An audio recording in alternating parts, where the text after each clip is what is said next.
How's it going, everyone? So, Patrick Rose here again. I'm a photographer based in Christchurch, New Zealand.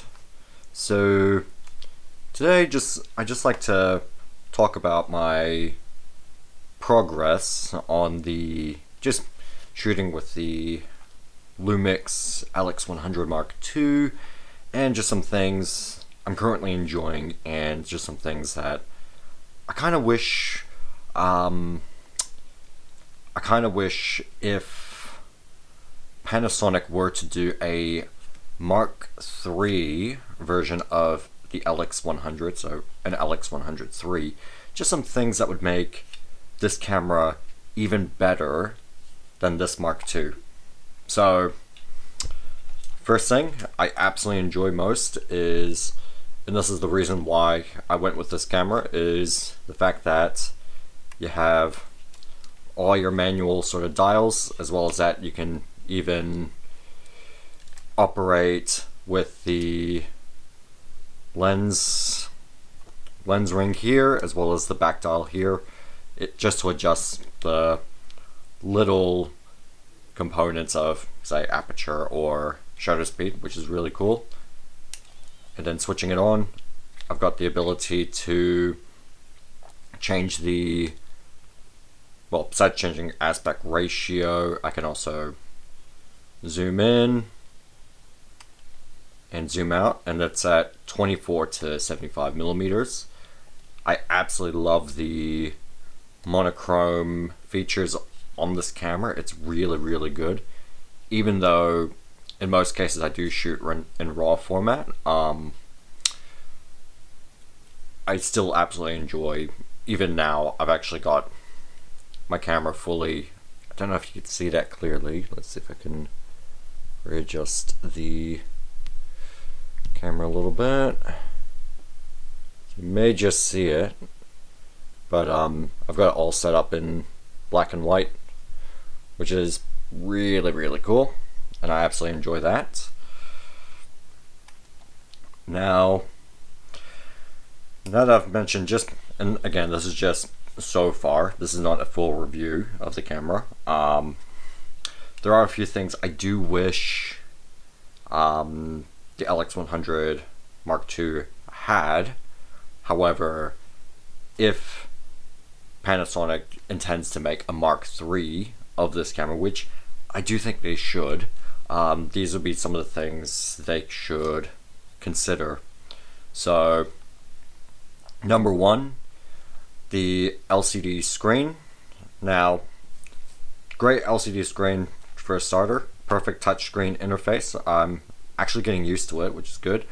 But it would be much nicer for just a tilting screen, not so much a fully articulating screen like you see with a G9 or the GH series cameras, but something that just, you know, tilts just on the side here, much like say my EM10 Mark IV, where I could tilt down or tilt up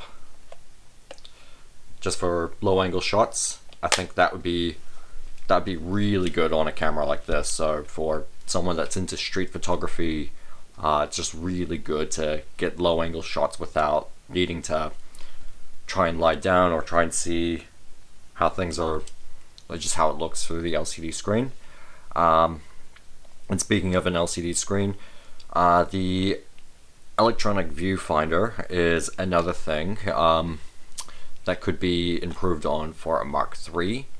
And the reason for that is it's not half bad to view, but at the same time, it's not the best EVF in the market. So from what I found with the EVF is, when you start, say if you're looking around one side of the frame to another side of the frame, just through the viewfinder like that, you do see a lot of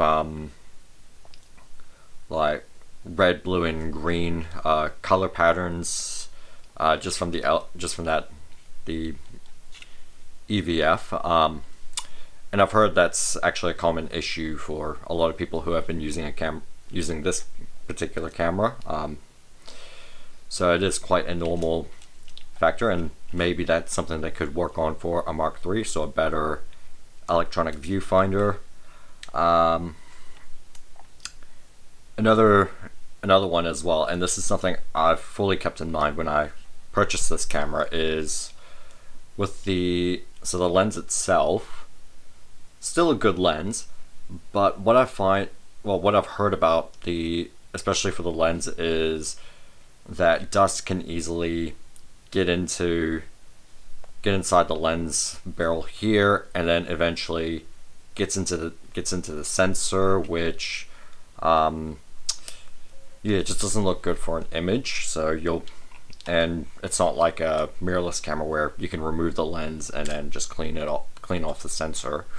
You will have to go and get it serviced. So it'd be good for, if they do a Mark III, to do something to resolve that, even if it's just to make slight weather sealing or something like that, just something to prevent dust or any other element getting into the whole camera system and affecting the sensor. So yeah, basically some small weather sealing or dust sealing or some sort of sealing would be really good with this camera.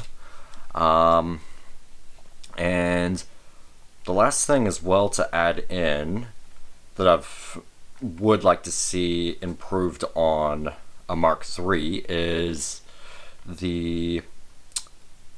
just more the optics of the lens. So don't get me wrong, I absolutely enjoy the optics on this lens. I love the Leica glass. However, so far what I've found when taking photographs with this camera, especially in direct sunlight, is sometimes I do get quite a bit of ghosting, particularly with magentas and green. So and that's probably to do with the optics, and the light is probably bouncing around parts of the camera or parts of the lens.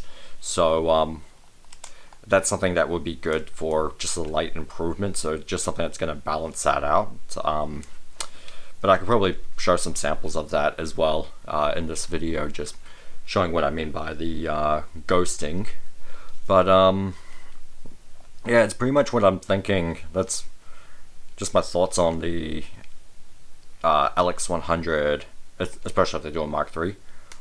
Another thing as well I just forgot to mention is, just like any other camera in the market now, USB-C would be really good. So especially we're in 2022 now, and most other camera manufacturers are now moving into USB-C. So something else to also just keep in mind. Other than that, like, absolutely enjoy the camera so far. Been really, really good. Yeah, fully enjoying it. Just as a photographer, like a photo camera. Some video features as well. I haven't really fully utilized this for video, as I've just been enjoying photos on this. But yeah, so that's just my main thoughts on the LX100 Mark II at this stage. I will do a review in the coming months, just going fully on menus and all that stuff. Alright, so other than that, thank you very much for watching. Feel free to leave a comment, subscribe, like, all that type of stuff. Feel free to check out my website at www.patrickrose.co.nz, and I'll see you in a future video.